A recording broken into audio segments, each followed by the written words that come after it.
चलिए अब हम लोग समास को पढ़ते हैं। तो समास को आप लोग हेडिंग डालिएगा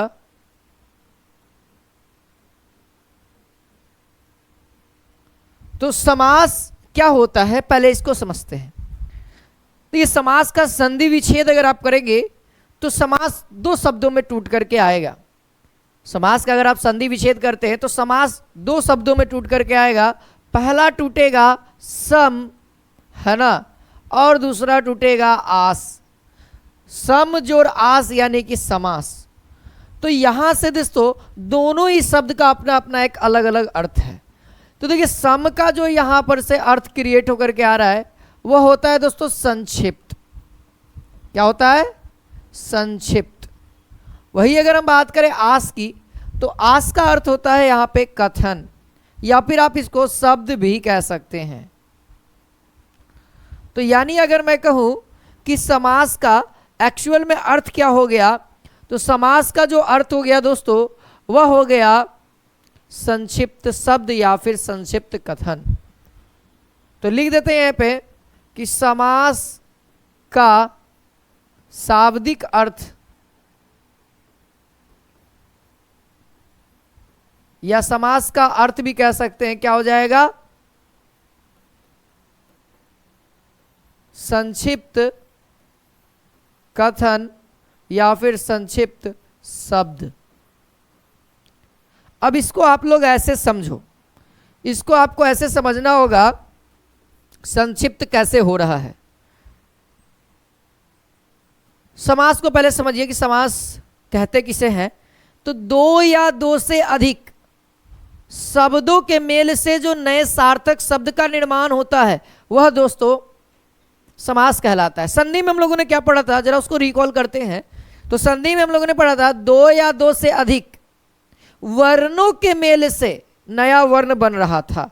लेकिन यहां पे क्या है, दो या दो से अधिक शब्दों के मेल से नया शब्द क्रिएट हो रहा है, वो भी सार्थक जिसका अर्थ हो कुछ, तो उसे हम लोग समास कहते हैं। जैसे आप लोग समझो चौराहा, ये जो चौराहा शब्द आप लोग यूज करते हैं यह एक्चुअल में समास है। इसका अगर विग्रह करते इसको बड़ा करेंगे, यानी ये जो चौराहा है ये समास है।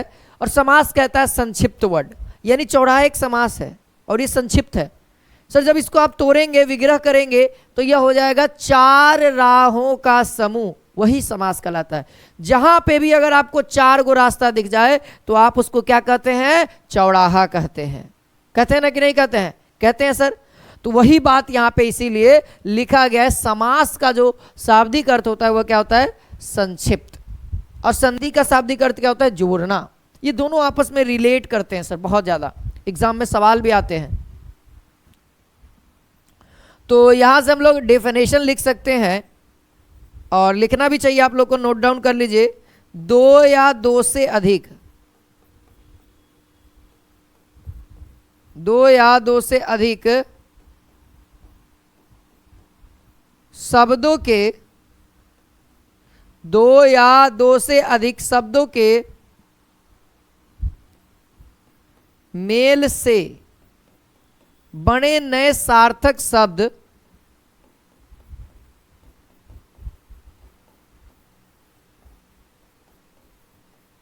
सार्थक शब्द क्या कहलाता है दोस्तों? समास कहलाता है। और कैसे कहलाता है आप लोग समझ में आ रहा होगा।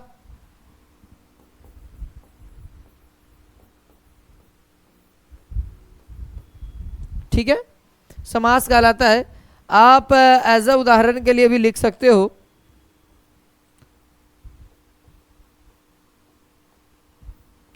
दशानन,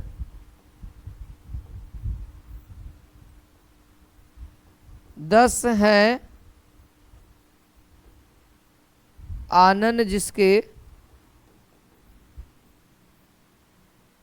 अर्थात रावण। तो ये जो 10 है आनंद जिसके, ये एक शब्द, ये पूरा एक वाक्य हो गया, अलग अलग शब्द से मिलकर बना। और इसी का अगर संक्षेपण कर दिया जाए, एक नया शब्द बना दिया जाए जिसे हम लोग दशानन कह रहे हैं, हमारा क्या हो जाएगा? समास कहलाएगा। ठीक है। अब देखिए समास में दो प्रक्रिया होती है। समास में दो प्रक्रिया होती है। पहली प्रक्रिया को हम लोग समस्त पद कहते हैं।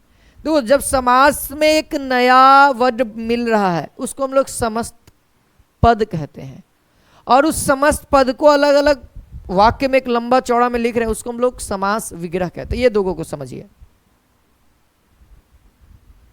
समस्त पद एक हो गया और दूसरा हो गया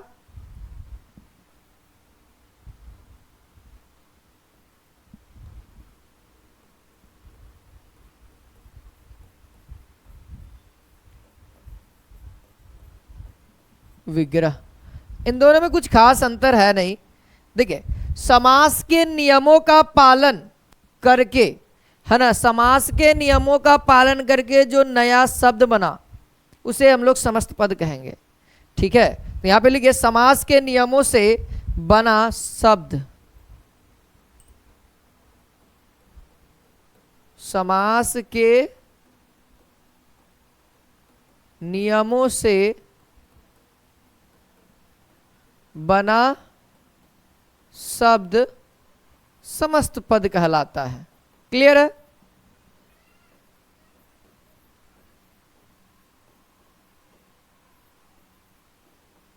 ठीक है, अब देखो भैया समास विग्रह, तो समस्त पद के सभी पदों को अलग अलग किए जाने की प्रक्रिया को हम लोग क्या कहते हैं? समास विग्रह कहते हैं। तो इसको भी लिख सकते हैं, देखो समस्त पद, देखो विग्रह को जोड़ना समस्त पद और समस्त पद को तोड़ना विग्रह। सिंपल भाषा में समस्त पद के सभी पदों को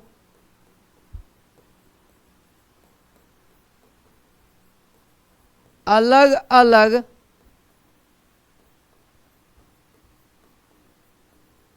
किए जाने की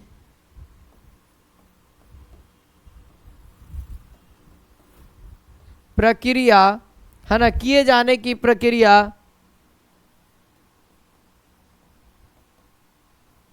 समस्त क्या कहलाएंगे? समास विग्रह कहलाएगा।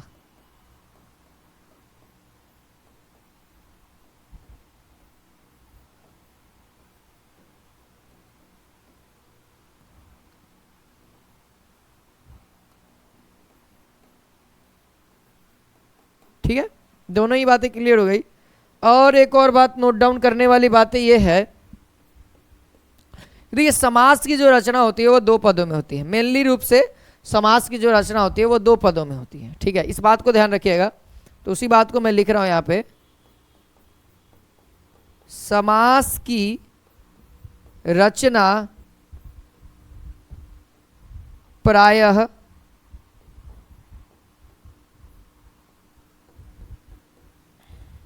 दो पदों में होती है। ठीक है, अब वो कौन कौन सा पद है जरा जानना आपको जरूरी है ना, ध्यान रखिएगा। पहला, पहले को पूर्व पद कहते हैं, और यहां पे ध्यान रखेंगे दूसरे को उत्तर पद कहते हैं। इसका बेस्ट एग्जाम्पल आप इससे समझो, बेस्ट एग्जाम्पल आप यहां से समझो, जैसे आपके सामने है राजपुत्र, आपके सामने क्या है? एक राजपुत्र। तो यहां पे अगर मैं बात करूं कि पूर्व पद में कौन सा है, पूर्व पद में कौन सा है, तो आप ध्यान रखेंगे राज है। अगर आपसे कहा जाए कि उत्तर पद में कौन सा है, तो ध्यान रखें पुत्र है। तो ये दो ही शब्द, दो ही, है ना, पद की रचना समास कहलाती है, जो कि एक पूर्व होता है, एक उत्तर होता है। ठीक है, ये बातें केवल आपको ध्यान में रखनी है। तो इतना दूर तक आप लोग नोट डाउन कर लीजिए फटाफट एक बार। ठीक है, इसके बाद हम लोग आगे बढ़ते हैं। इतना दूर तक तो किसी को कोई डाउट नहीं हुआ होगा अब तक। अब हम बात करेंगे दोस्तों, आपसे सवाल रहेगा कि समास कितने प्रकार के होते हैं। आपसे सवाल है, कमेंट में बताइए कि समास कितने प्रकार के हैं। समास के प्रकार, ठीक है, इधर आप लोग लिख लीजिएगा, याद है तो, और नहीं भी याद है तो हम यहाँ पे लिख रहे हैं, लिस्ट बना दे रहे हैं। पहला नंबर नोट डाउन करिए, अव्ययी भाव समास। और इसी सीरीज से भी हम लोग पढ़ेंगे, अव्ययी भाव समास। दूसरा नंबर नोट डाउन करिए, तत्पुरुष समास।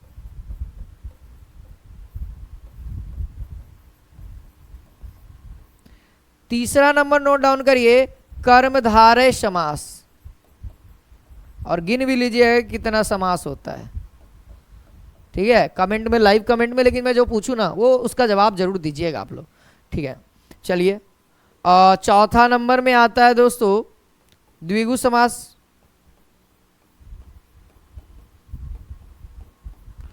और पांचवा नंबर में आता है द्वंद्व समास। और सबसे लास्ट यानी कि छठा, यानी कितने प्रकार हो गए, 6 हो गए, बहुव्रीहि। ध्यान रखिए, बाहुबली मत लिख दीजिएगा, बहुव्रीहि समास। लेकिन ये बाहुबली से भी कम नहीं है, पूरा समास का सबसे बड़ा बाहुबली यही है, बहुव्रीहि समास, है ना। तो बाहुबली है। तो चलिए स्टार्ट करते हैं अपने टॉपिक को। सबसे पहला नंबर हेडिंग दीजिएगा आप लोग, अव्ययी भाव समास।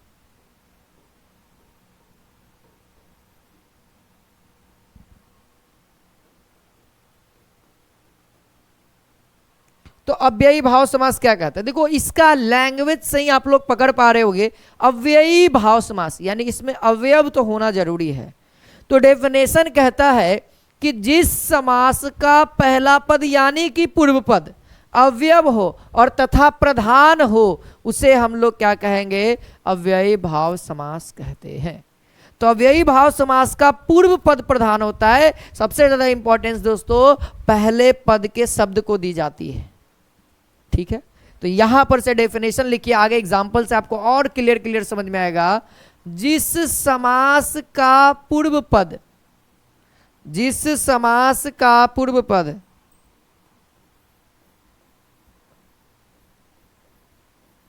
पद यानी कि पहला पद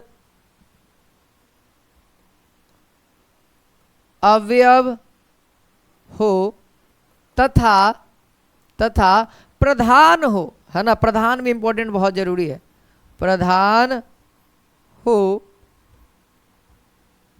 तो वह अव्ययी भाव समास कहलाता है।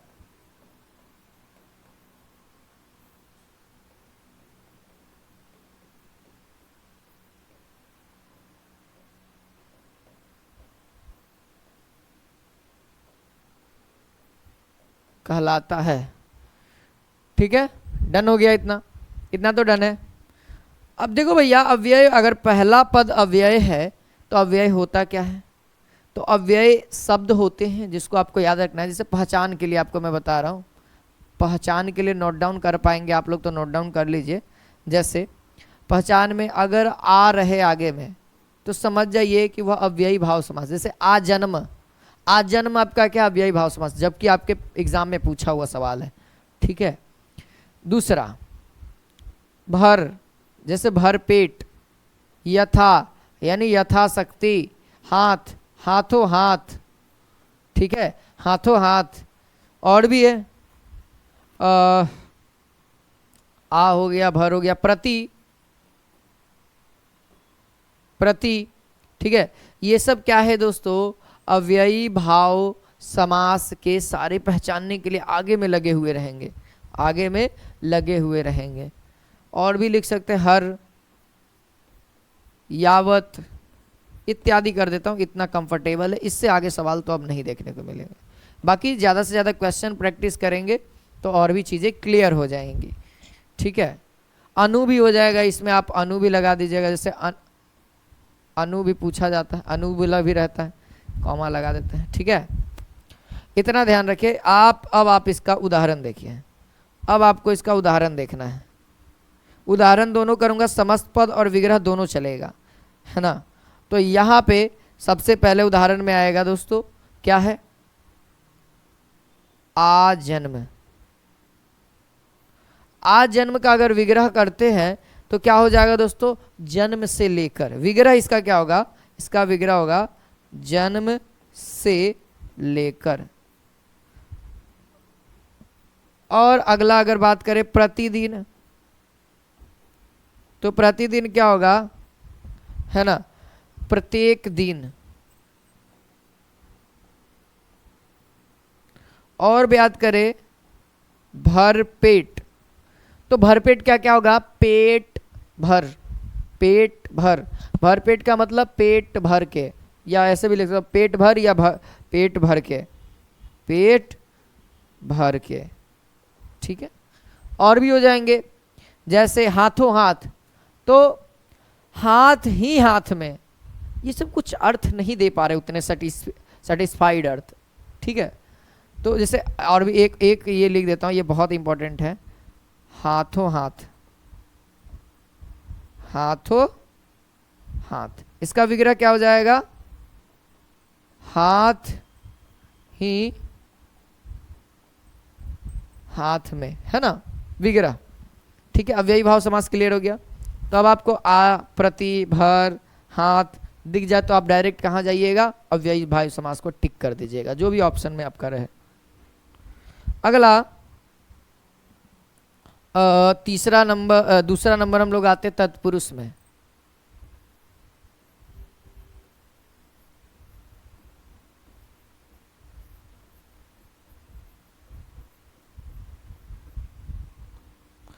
तत्पुरुष समास, तो जिस समास का उत्तर पद प्रधान हो, ठीक है, ध्यान रखिए, जिस समास का उत्तर पद प्रधान हो, या फिर बोल सकते हैं दोनों पदों के बीच कारक चिन्ह का लोप हो, तो वह समास तत्पुरुष समास कहलाता है। ये हम लोग बोल सकते हैं, जैसे राजपुत्र, जैसे राजपुत्र, तो राजपुत्र अगर आप बोलते हैं तो आपको एहसास हुआ कि राजा का पुत्र, राजपुत्र का मतलब राजा का पुत्र, यहाँ पे का जो है वह लोप हो गया है, और का क्या है हमारा, कारक चिन्ह है दोस्त, ठीक है। और भी एग्जांपल है, गगन चुंबी, गगन को चूमने वाला, यानी गगन चुंबी मतलब गगन को चूमने वाला, यहाँ पे को मिसिंग लग रहा है, आपको फील आना चाहिए, फील आना चाहिए, जब आप पढ़ रहे हो तो फील आना चाहिए, ऐसी पढ़ाई होनी चाहिए सर। फील आ रहा है ना, फील आ रहा है ना, लड़का लड़की वाला फीलिंग नहीं बता रहा हूँ, मतलब हिंदी का फीलिंग बताओ मेरे दोस्त, हिंदी का, ठीक है। चलिए तो इस चीज़ को हम लोग नोट डाउन करते हैं। अब लिखिए, जिस समास में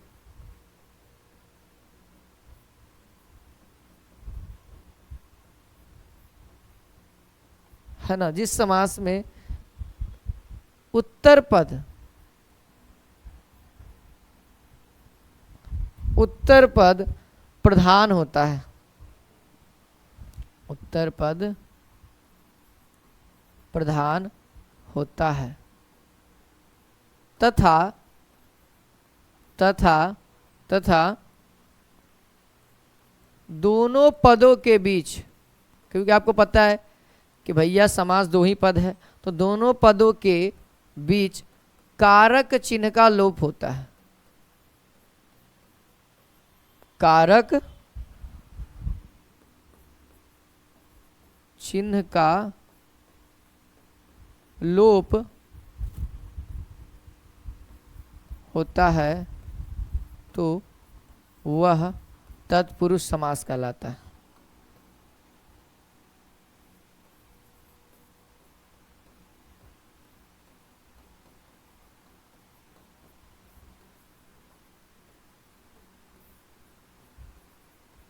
ठीक है, तत्पुरुष समास क्लियर हुआ। ऐसे उदाहरण में इसका आप देख सकते हैं, उदाहरण के लिए बहुत सारे मैं उदाहरण बता सकता हूं आपको। देखिए, कारक चिन्ह के बारे में बात कर दिया, यानी कारक के चिन्ह पे अब जो है तत्पुरुष समास टूटेगा, कारक चिन्ह के आधार पे अब तत्पुरुष समास टूटेगा, ठीक है। जैसे और भी एग्जांपल लिख लेते हैं पहले, जैसे राजपुत्र आप लोग सुने होंगे, तो इसका विग्रह क्या हो जाएगा, राजा का पुत्र, क्या हो जाएगा, राजा का पुत्र, कारक चिन्ह आ गया, ठीक है। आगे हम बोलेंगे जैसे गंगा जल, तो गंगा जल यहाँ पे क्या हो जाएगा, तो बोलेंगे गंगा का जल, है ना। अगर हम लोग बोल रहे थे गगन चुंबन, गगन चुंबी, यानी कि गगन को चुंबने वाला,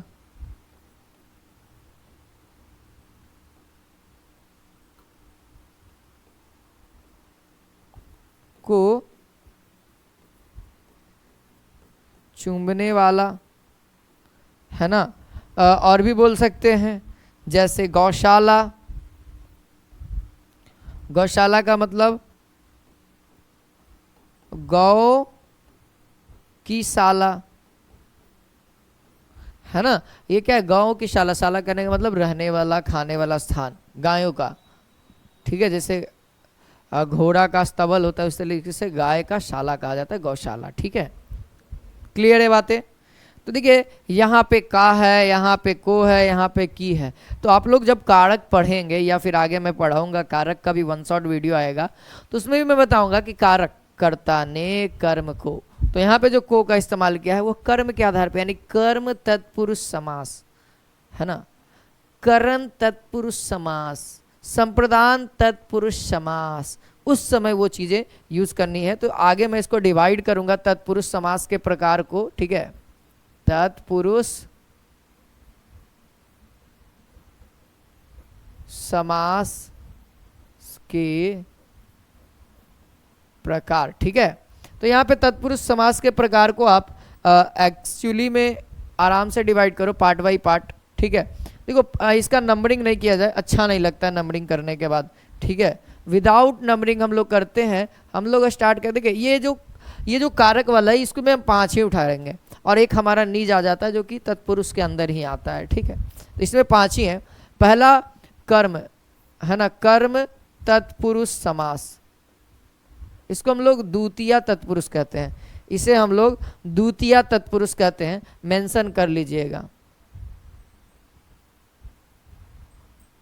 इसको हम लोग द्वितीय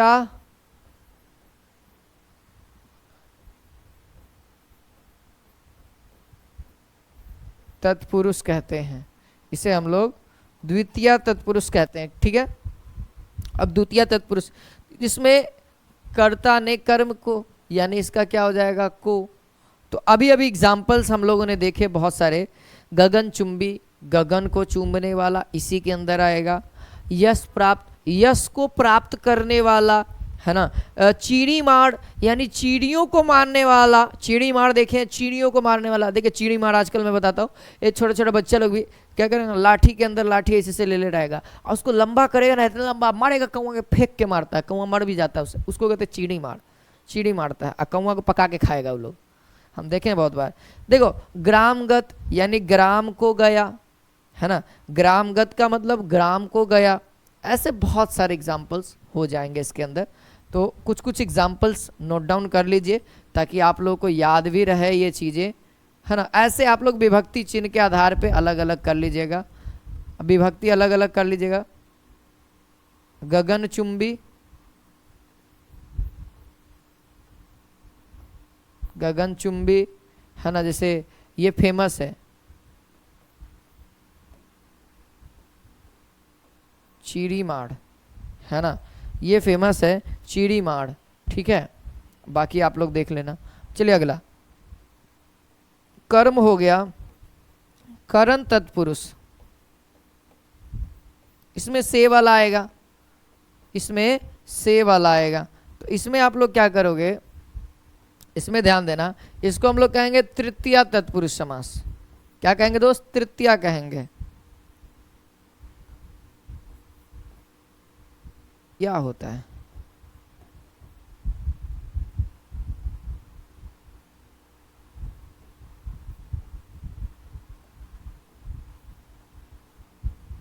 करण से, इसका भी उदाहरण बहुत सारा हो जाएगा।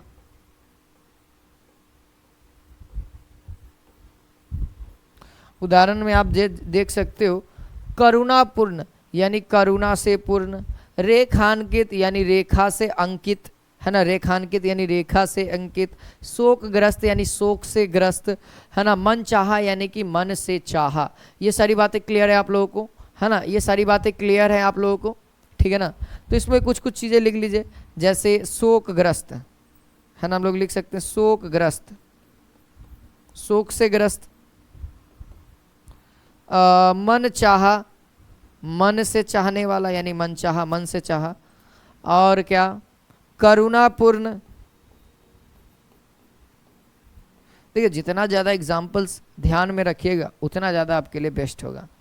फिर अगला आता है दोस्तों करण हो गया, फिर उसके बाद आता है संप्रदान।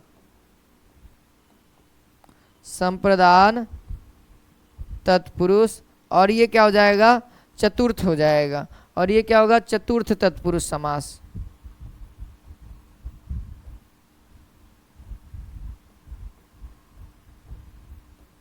इसका क्या हो जाएगा, को और के लिए, किसके लिए, देने के अर्थ में हम लोग इसका इस्तेमाल करते हैं। को या के लिए हम लोग देने के अर्थ में इस्तेमाल करते हैं। लेकिन यहाँ पे उदाहरण क्या होगा, जैसे उदाहरण भी मेंशन करते हैं यहाँ पे, प्रयोगशाला है ना, प्रयोगशाला, हथकरी,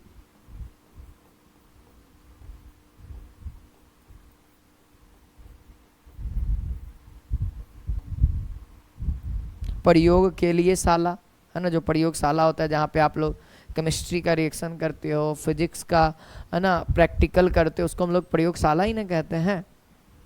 प्रयोग के लिए शाला, यज्ञशाला, यज्ञ करने वाला स्थान जहाँ पे होता है ना, एक कुंड बना हुआ रहता है, यज्ञशाला उसको कहते हैं है ना। और क्या कहते हैं, हथकरी, हाथ में कड़ी, ये सारी चीजें आप लोग मेंशन कर सकते हैं।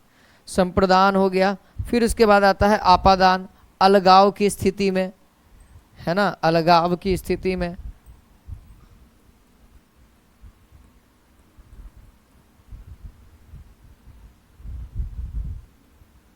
अपादान,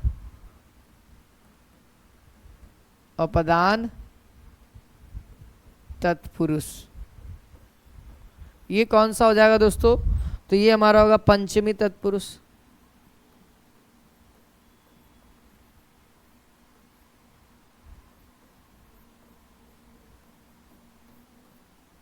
ठीक है, ये हमारा क्या हो जाएगा, पंचमी तत्पुरुष। और इसमें क्या होगा, इसमें हम लोग ध्यान रखेंगे, इसमें से होता है, इसमें से होता है बट अलगाव की स्थिति के लिए,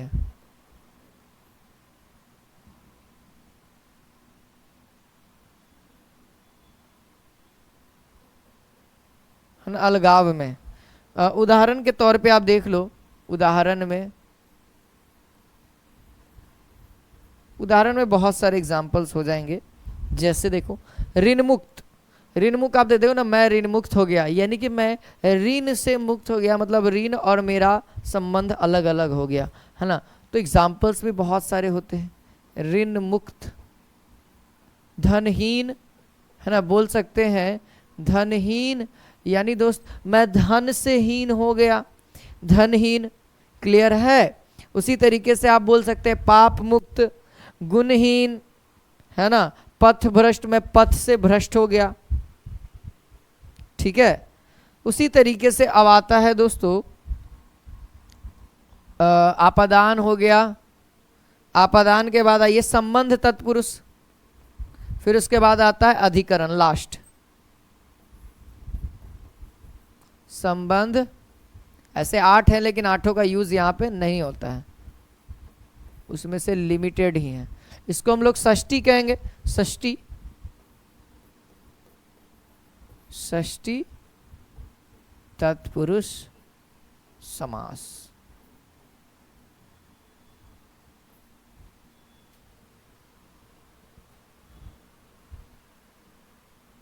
ठीक है, अब भैया इसमें क्या है, संबंध है तो का, के, की तो होगा ही होगा, होगा ना। तो यहाँ पे भी उदाहरण के लिए बहुत सारे एग्जाम्पल हो जाएंगे। जैसे मैंने बताया ना कि रिलेशन बताएगा, रिलेशन बीच में, जैसे राजकुमार, राजपुत्र, राजा का पुत्र, जैसे राजकुमार हो गया, राजा, राजा का कुमार।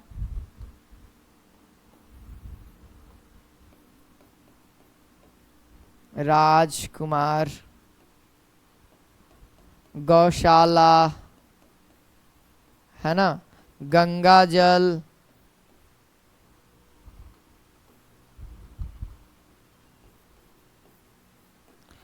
राजपुत्र इत्यादि। बहुत हो गया इतना भैया, है ना। अब लास्ट आता है एक इसी में है ना, जो कि कारक वाला से रिलेटेड है, वह है दोस्तों अधिकरण, यानी में या पर के रूप में, अधिकरण तत्पुरुष, जो कि क्या है दोस्तों, सप्तमी, सप्तमी तत्पुरुष, उल्टा लिख दिए हैं, तत्पुरुष। ठीक है, अब देखिए यहां पे इसमें क्या हो जाएगा, में या फिर पर के रूप में, में या फिर पर के रूप में हम लोग इसका इस्तेमाल करते हैं। इसमें उदाहरण में क्या हो जाएगा, इसके उदाहरण में आप लोग क्या क्या बता सकते हैं, बताइए। आप लोग भी थोड़ा बहुत दिमाग लगाया करें।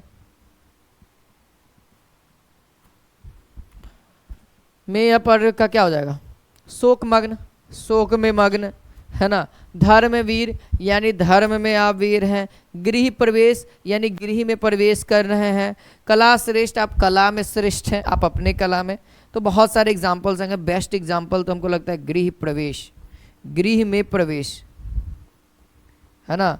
कला श्रेष्ठ, कला में श्रेष्ठ। उदाहरण आप लोग विग्रह कर लेंगे ना, आप लोग तो विग्रह कर ही लेंगे, कला श्रेष्ठ। चलो ठीक है, अब एक और इसका टाइप आ जाता है ना, तत्पुरुष में ही वो आता है निज समास, हम लोग उसको बोलते हैं निज, क्या बोलेंगे, निज समास। ये दोस्तों नकारात्मक को सूचित करता है। नकारात्मक कहने का मतलब कि जिस समास का पूर्व पद निषेध सूचक या फिर नकारात्मक लगा हो, तो वह क्या होता है दोस्तों, निज समास होता है। यानी यहां से इसका डेफिनेशन कह सकते हैं कि जिस समास के पूर्व पद में निषेध सूचक या फिर नकारात्मक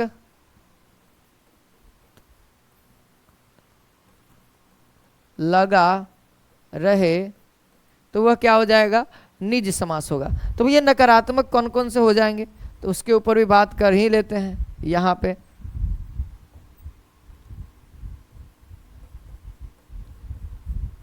नकारात्मक में जैसे अ, मेनली तो आपको ध्यान रखना है, ये अ बहुत इंपॉर्टेंट है। अ, न, अन, गैर, बस इतना याद रखिए, बहुत है।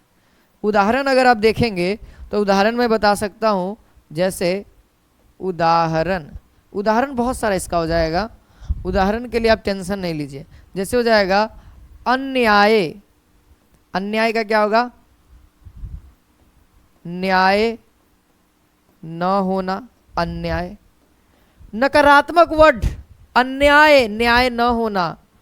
अयोग्य, अयोग्य, योग्य न होना, योग्य न होना। अनहोनी, अनहोनी, ये सब देख सकते हैं, है ना। ये सब जो वर्ड्स हैं ये सब नकारात्मक सूच करते हैं। गैर सरकारी, सरकारी न होना, होनी न होना, अनहोनी। जो होना चाहिए था वो नहीं हुआ, अनहोनी हो गया। चलिए, निज समास भी क्लियर हो गया। तो कंप्लीटली रूप से हम लोग तत्पुरुष को समझ चुके हैं। अब हम लोग आते हैं तीसरा पोजीशन पे, यानी कि कर्मधारय समास पे।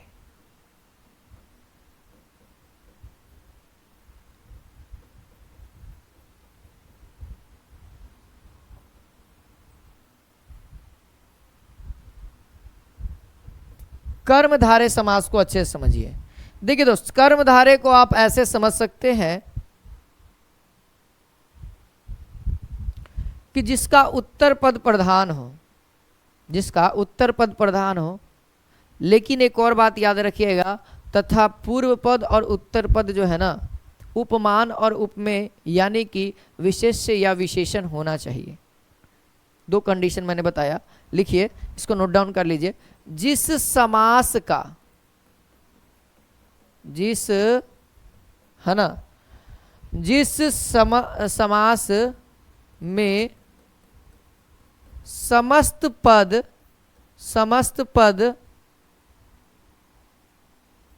का उत्तर पद, है ना, उत्तर पद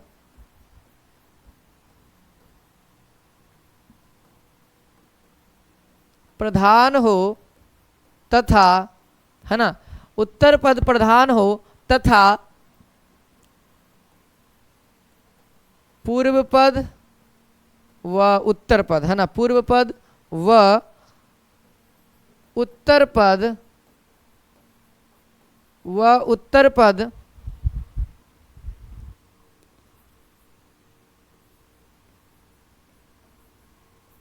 उपय, क्या हो जाएगा, उपमान और उपमेय, अथवा इसी को हम लोग कहते हैं, ये भाषा आप लोग समझिए, अथवा ये वाला भाषा आप लोग अच्छे समझेंगे, विशेष या विशेषण। ठीक है, विशेष या फिर विशेषण हो तो वह कर्मधारय समास कहलाएगा या कहलाता है।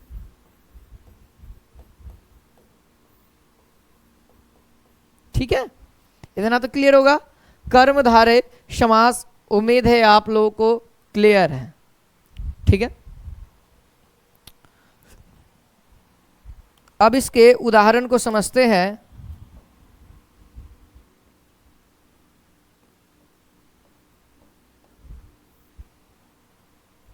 ठीक है, अब इसके हम लोग उदाहरण को समझते हैं। उदाहरण में जैसे देखिए, नील कमल, नील कमल हमारा बेस्ट एग्जाम्पल।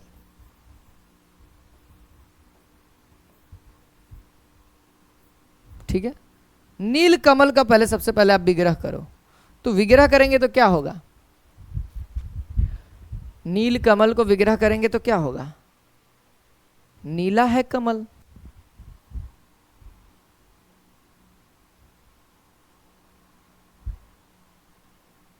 या फिर नीला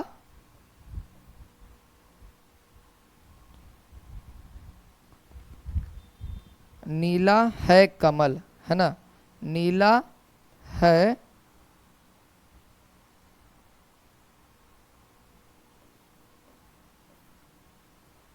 एक क्या कहते हैं ना, काला वाला जो बड़ा वाला चींटी होता है ना, वो मेरे को बेचारे को काटने की कोशिश कर रहा है, लेकिन बेचारा काट नहीं पा रहा है।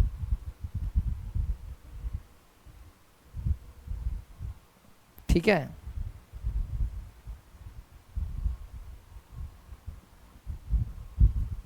उसको भगा देते हैं, नहीं तो कहीं दब जाएगा तो और दिक्कत ही है ना।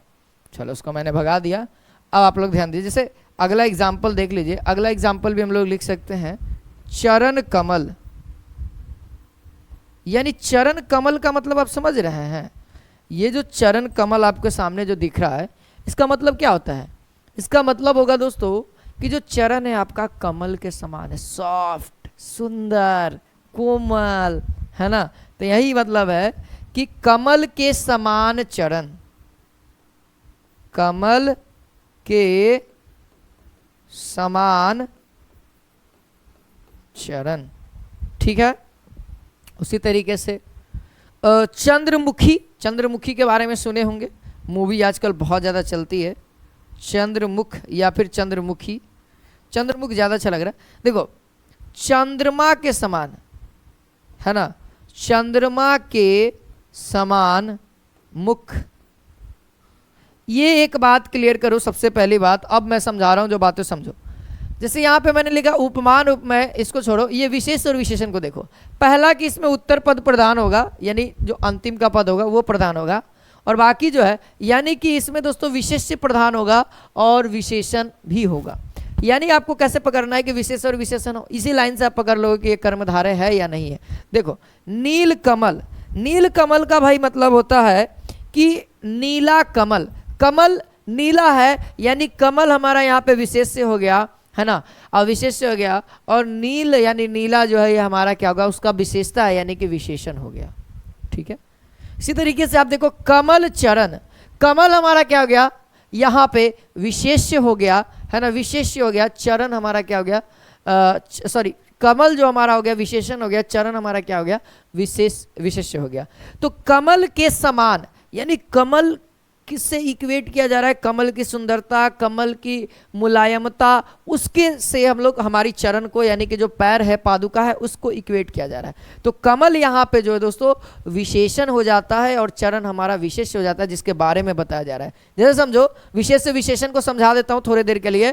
जैसे आप लोग बोल रहे हो कि सर आप बहुत अच्छा पढ़ाते हैं, आप अच्छा पढ़ाते हैं, आप अच्छा पढ़ाते हैं, तो आप किसके बारे में बोल रहे हो, मेरे बारे में। यानी आप जिसके बारे में तारीफ कर रहे हो, वह जो व्यक्ति है वह व्यक्ति विशेष से कहलाता है। और जो चीजें, वर्ड जो इस्तेमाल कर रहे हो तारीफ में, जैसे अच्छा पढ़ा रहे हैं, यानी अच्छा आपने तारीफ किया, तो वह क्या हो जाता है, विशेषण हो जाता है। ये छोटा सा एक एग्जांपल से आप क्लियर कर लो। मैं खराब पढ़ाता हूं, ये भी आप मेरी विशेषता बता रहे हो। तो यहां पे मेरे बारे में आप बता रहे हो कि खराब पढ़ाते हो, यानी मेरी क्या ये एक विशेषता है, विशेषता है। खराब, खराब क्या हो गया, विशेषण हो गया।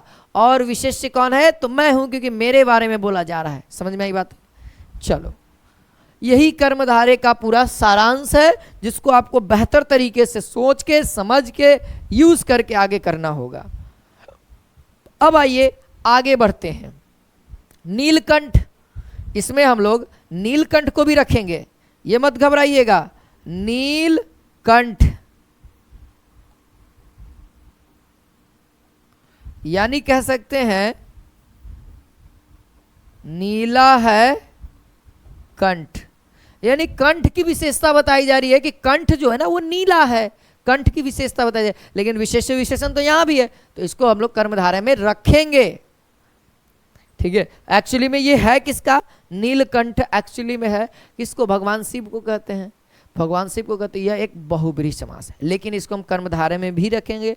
कब कर्मधारय होगा, कब विशेषण होगा, ये जब डिफरेंस पढ़ेंगे आगे, उसमें बात करेंगे कर्मधारय और बहुब्रीहि में क्या डिफरेंस है, कर्मधारय और द्विगु में कौन सा डिफरेंस है, सारी चीजें करेंगे उसको लास्ट में। और थोड़ा सा हमें लगता है कि पेज चला जाए। अब हम लोग आते हैं यहाँ पे चौथा नंबर, यानी द्विगु समास। 3 तो हो गया हम लोग का, चौथा द्विगु समास। तो द्विगु समास क्या कहेगा, तो जिस समास है ना, यहां से आप लोग नोट डाउन कर सकते हैं कि जिस समस्त पद में है ना, जिस समस्त पद का पूर्व पद संख्यावाचक हो, तो उसे हम लोग द्विगु समास में कहेंगे। या जिस समास का पूर्व पद संख्यावाचक हो, जिस समस्त पद लिख सकते हैं या जिस समास का लिख सकते हैं, लेकिन पूर्व पद लगाना मत बोलिएगा, क्योंकि पहला जो पद होगा वह संख्यावाचक आ गया, यानी संख्या दर्शा दी। जैसे पंचांग, पंचांग पढ़िएगा तो आगे का पंच, यानी इससे आपको प्रतीत हो रहा है, फील आ रहा है कि 5 के बारे में बात किया जा रहा है।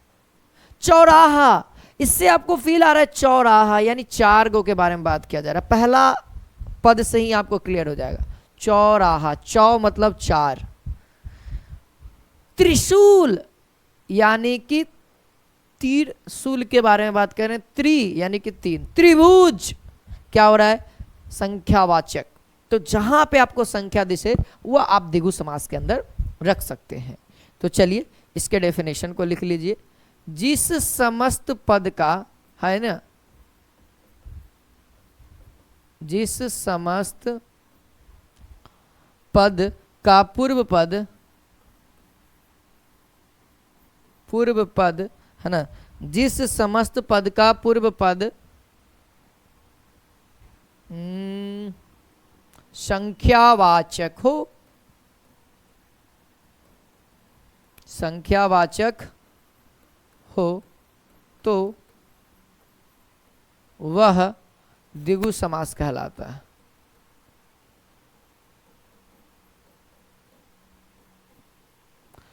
देखो, डेफिनेशन को समझना जरूरी है, ये लिखना उतना मेरे ख्याल से इंपॉर्टेंट नहीं है।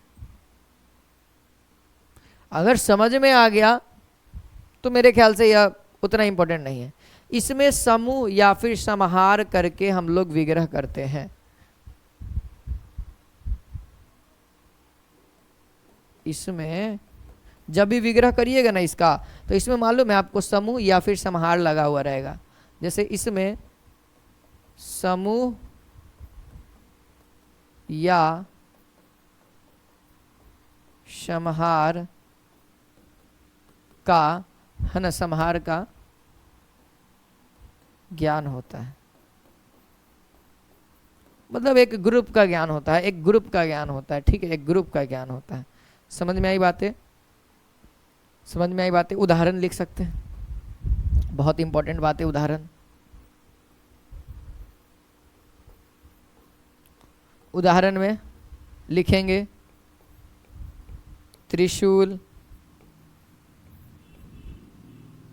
है ना, त्रिभुज,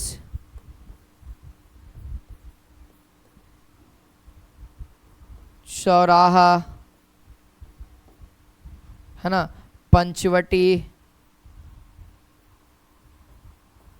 विग्रह करने आ रहा है ना आप लोगों को? आप विग्रह कर दीजिएगा।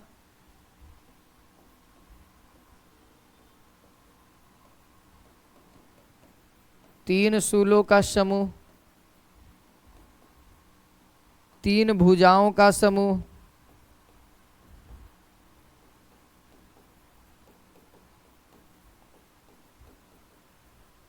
चार राहों का समूह,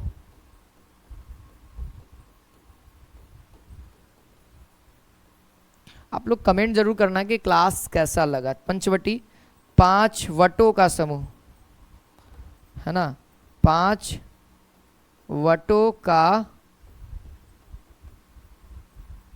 समूह, ठीक है।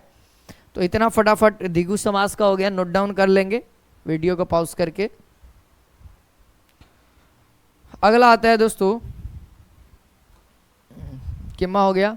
चौथा हो गया, पांचवा, है ना। पांचवा नंबर आता है दोस्तों द्वंद्व समास। ये बड़ा ही इंटरेस्टेड है। द्वंद्व समास कहेगा कि जिस समस्त पद का पूर्व पद तथा उत्तर पद दोनों ही पद प्रधान हो, तो उसे हम लोग द्वंद्व समास कहते हैं, ठीक है। जिस समस्त पद का दोनों पद यानी उत्तर पद और पूर्व पद प्रधान हो, उसे हम लोग द्वंद्व समास कहते हैं।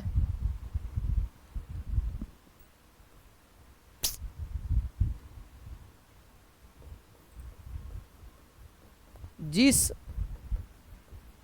समस्त पद का, जिस समस्त पद का दोनों पद, दोनों पद मतलब आप लोग समझ रहे हैं, दोनों पद प्रधान हो, दोनों पद प्रधान हो तथा विग्रह करने पर, विग्रह करने पर और अथवा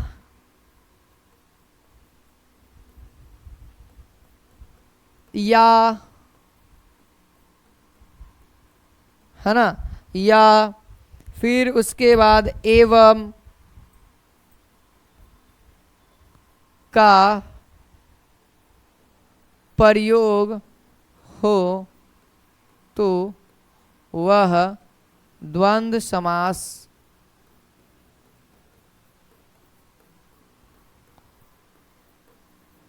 लाता है, ठीक है।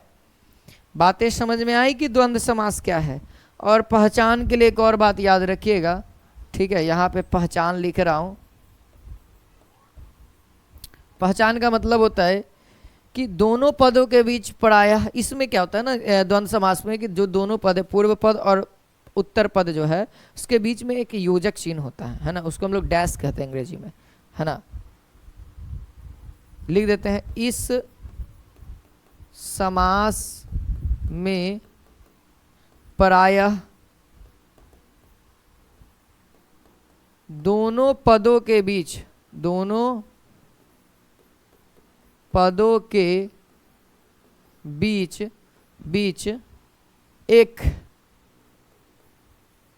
दोनों पदों के बीच योजक चिन्ह होता है, लिख देते हैं, है ना, डैश जिसको हम लोग कहते हैं योजक चिन्ह, ब्रैकेट में लगा गए ये डैश, होता है। अब आप उदाहरण से समझ जाना, उदाहरण यहाँ पे लिख रहा हूं, उदाहरण से आप लोग समझिएगा। उदाहरण में क्या हो जाएगा, और लगा दीजिएगा बीच में केवल, ठीक है। जैसे लोटा डोरी, ये इस तरीके से होगा, ये समास है, ये क्या है, समास है, लेकिन इसका विग्रह क्या हो जाएगा, इसका विग्रह हो जाएगा लोटा और डोरी, लोटा और डोरी, या लोटा एवं डोरी, ज़्यादातर तो और लगाया जाता है, ठीक है। माता पिता, देखो लोटा भी इंपॉर्टेंट है, डोरी भी इंपॉर्टेंट है ना। जैसे माता पिता, बताओ, माता भी इंपॉर्टेंट है, पिता भी इंपॉर्टेंट है, तो इसका विग्रह क्या करोगे, माता और पिता। और एक और लिख लो, दाल भात, दाल भात, दोनों ही इंपॉर्टेंट है, दाल और भात, दाल और भात, है ना। बहुत सारे एग्जाम्पल्स हैं, भाई बहन, भाई और बहन, दादा दादी, दादा और दादी, है ना, आगे पीछे, आगे और पीछे, है ना। लेकिन अभी अभी आप लोगों ने एक चीज़ नोटिस किया होगा कि सर अभी अभी हम लोगों ने डैश वाला एक और किया था अव्ययी भाव में, अभी हम लोग इसमें भी डैश का यूज़ कर रहे हैं, लेकिन अव्ययी भाव में देखेंगे तो यहाँ पे मैं लेके चलता हूँ अव्ययी भाव के पास।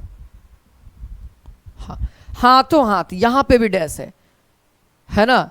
तो देखिए कभी कभी आपके एग्जामिनर क्या करेंगे, अव्ययी भाव को भी द्वंद्व के जैसा रिलेट करने का प्रयास करेंगे, तो ध्यान रखिएगा डैश तो रहेगा दोनों में, अव्ययी भाव में भी कुछ कुछ में डैश रहते हैं और उसमें भी रहता है, लेकिन एक बात याद रखिएगा, यहाँ पे वैसे शब्द होंगे जैसे धीरे धीरे, धीरे धीरे, तो धीरे डैश धीरे, तो उसमें दोनों पद प्रधान का हुआ, सर एक ही वर्ड को तो दो बार रिलेट किया, तो वो अव्ययी भाव में हम लोग कर देंगे, लेकिन उसमें आगे पीछे, है ना। लेकिन अगर आप द्वंद्व की बात करोगे, द्वंद्व में क्या हो जाएगा, आगे पीछे, ऊपर नीचे, है ना, ऊपर नीचे, समझ में आ रही है बातें, ऊपर नीचे, पाप पुण्य, है ना, नदी नाले, देखिए नदी और नाले, नदी लंबा होता है, नाले छोटा होता है, दोनों ही एकदम से अपने आप में प्रधान है, लेकिन धीरे धीरे नहीं सर, ये कोई बात नहीं हो, ये अव्ययी भाव में हम लोग रख देंगे। अगर ऐसा कुछ हुआ धीरे धीरे तो हम लोग किस में रखेंगे, अव्ययी भाव में। ये सवाल आया हुआ है इसीलिए मैं बता रहा हूँ, ठंडा गर्म ये सब चीज़ें नॉर्मल है। अब आते हमारा जो लास्ट है वह है बहुव्रीहि समास, छठा, फिर उसके बाद अंतर को सीखेंगे, बहुव्रीहि समास।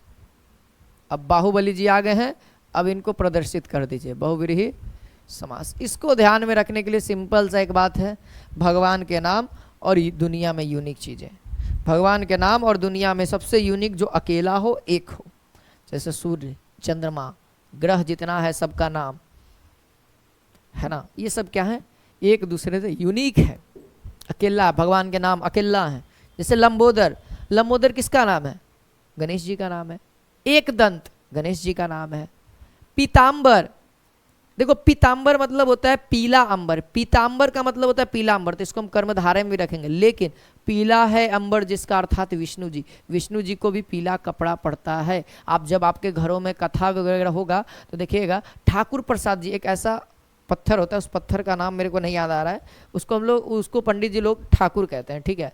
तो वो उसको लोग पीला कपड़ा वगैरह चढ़ाते हैं क्योंकि वो विष्णु जी का रूप माना जाता है, यानी राम जी का रूप, विष्णु जी, जो भी आप कहो, ठीक है, उतना रहने दें। तो देखो वो हो गया। फिर चतुर्भुज, तो चतुर्भुज आप किस में रखिएगा, चतुर्भुज यानी चार भुज, चार भुजा, अभुजा का मतलब होता है हाथ, तो चार भुजा मतलब चतुर्भुज, तो एक रेक्टेंगल भी हो जाता है। लेकिन ध्यान रखिएगा अगर आपके ऑप्शन में बहुब्रीहि है, वो सब डिफरेंसेस हम लोग पढ़े, तो चतुर्भुज जिसके चार भुजा अर्थात भगवान विष्णु, महादेव, महानुदेव भगवान विष्णु, सॉरी भगवान सॉरी शिव, है ना, भगवान शिव। तो ये सब चीज़ें हैं, ठीक है, यूनिकनेस। तो चलिए इसका डेफिनेशन क्या होगा, इसका डेफिनेशन हम लिख सकते हैं, जिस समस्त पद का कोई पद प्रधान ना हो, दोनों में से कोई पद प्रधान ना हो, ठीक है, और दोनों पद मिलकर के एक तीसरे नए पद का निर्माण करता है, तो उसे हम लोग क्या कहते हैं, याद रखिएगा, बहुब्रीहि समास कहते हैं। तो यहाँ पे मेंशन करेंगे, लिखेंगे, जिस समस्त पद का कोई प्रधान न हो, जिस समस्त पद का कोई पद प्रधान न होता हो,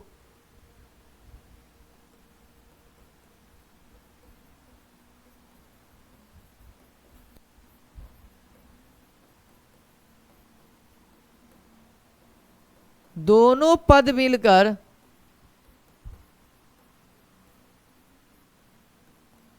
एक नए पद का निर्माण करता है, एक नए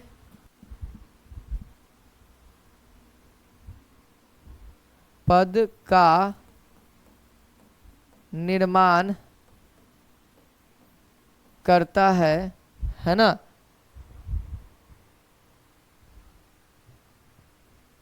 या फिर नए पद का निर्माण नहीं लिखते, नए पद कर एक मिलकर, है ना, दो पद, दोनों पद मिलकर, है ना, दोनों पद मिलकर किसी तीसरे पद को सूचित करता है ना। ये ठीक लग रहा है, किसी तीसरे पद को सूचित करता है, किसी तीसरे पद को, किसी तीसरे पद को सूचित करता है, सूचित करता है, उसमें बहुब्रीहि समास होता है।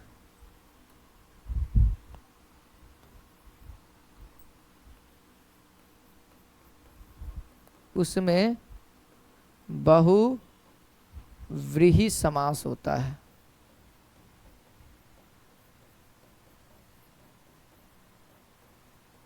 उदाहरण के तौर पे आप बहुत बेहतरीन तरीका से समझे मेरे से, है ना। उदाहरण मैं लिख रहा हूं।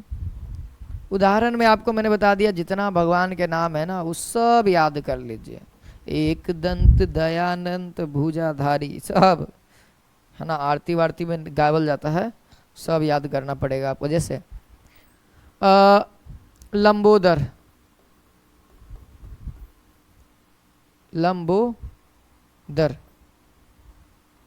तो क्या हो जाएगा दोस्त, लंबोदर में क्या हो जाएगा, लंबा है उदर जिसका, लंबा है उदर जिसका।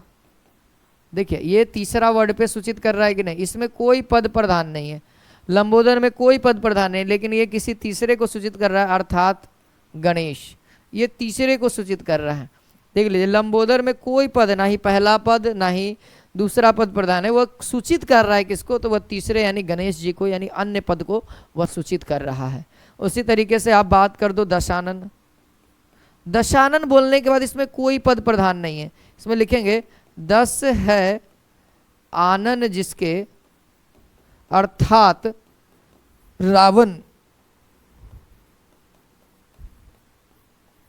रावण बहुत बड़ा पंडित था भाई, इसके जैसा नॉलेज ना ही राम जी के पास भी था, याद रखिएगा। रावण सबसे शक्तिशाली, सबसे निपुण, है ना, वो चाहे शस्त्र में हो चाहे शास्त्र में हो। आपको याद होना चाहिए, जो हम लोग किताबी ज्ञान कहते हैं उसको हम लोग शास्त्र कहते हैं, जो हम लोग हथियारी ज्ञान कहते हैं उसको हम लोग शस्त्र कहते हैं, ठीक है, शस्त्र अस्त्र, ठीक है। तो उसका भी उसके पास ज्ञान था, शास्त्र का भी ज्ञान था, है ना, वो एक तरह से बहुत बड़ा पंडित था, ठीक है। लेकिन फिर भी वह राम जी से हार गया, क्यों मालूम है, इसका रीजन इसी ने बताया था, है ना, कि तुम चरित्रवान हो और मैं चरित्रहीन हूँ, बस एक ही कंडीशन था। जबकि रावण के पास भी बहुत बड़ी सेना थी, राम जी से भी बहुत बड़ी सेना थी, लेकिन फिर भी ये हार गया, केवल एक कंडीशन था, चरित्रहीन और चरित्रवान, ठीक है। तो ये सब चीज़ें हैं, बहुत अच्छी अच्छी चीज़ें आपको सीखने को मिलेगी। लेकिन याद रखिएगा जो भी धर्म है आपका, उस धर्म के बारे में जानिए, मैं ये कहता हूँ उस धर्म के बारे में जानिए, लेकिन दोस्त उसी को जीवन मत बना दीजिए। याद रखिएगा धर्म से दुनिया नहीं चलता है, संविधान से दुनिया चलता है, इस बात को याद रखिएगा, ठीक है। और संविधान बहुत अच्छा है हम लोगों का। चलिए आइए, क्योंकि सब चीज़ की आज़ादी हम लोग अगर जी रहे हैं बहुत अच्छे तरीके से, तो यह भी आज़ादी हमें संविधान देता है। मैं यहाँ पे वीडियोस बना रहा हूँ, आपको पढ़ा रहा हूँ, यह भी संविधान देता है, ठीक है। तो संविधान इज़ दिस बेस्ट शासन का प्रणाली, ठीक है। चलिए आगे बात करते हैं। यहाँ पे लंबोदर, दशानन, है ना, महादेव, है ना, महादेव तो देवों में महान, है ना, देवों में है, देवों में है जो महान, अर्थात देवों में है महान जो अर्थात भगवान शिव। यानी महादेव किसको सूचित कर रहा है? शिव को। अगर मैं बोलूँ कि महादेव जी को प्रणाम करो तो आप किनको प्रणाम करोगे? भगवान शिव को प्रणाम करोगे, तो वो शिव जी लगा दो। यानी ये तीसरा अन्य पार्टी को प्रदर्शित कर रहा है। तो ये बातें आप लोग समझ में आ रही हैं। त्रिलोचन। अब देखो, अब बात यहाँ पे अगला करेंगे दोस्तों, दो बात करेंगे। सबसे पहला एक कर्मधारय एवं बहुव्रीहि, ठीक है, ये पहला बात। और ये दूसरा बात करेंगे, एक हो जाएगा हमारे सामने द्विगु एवं बहुव्रीहि।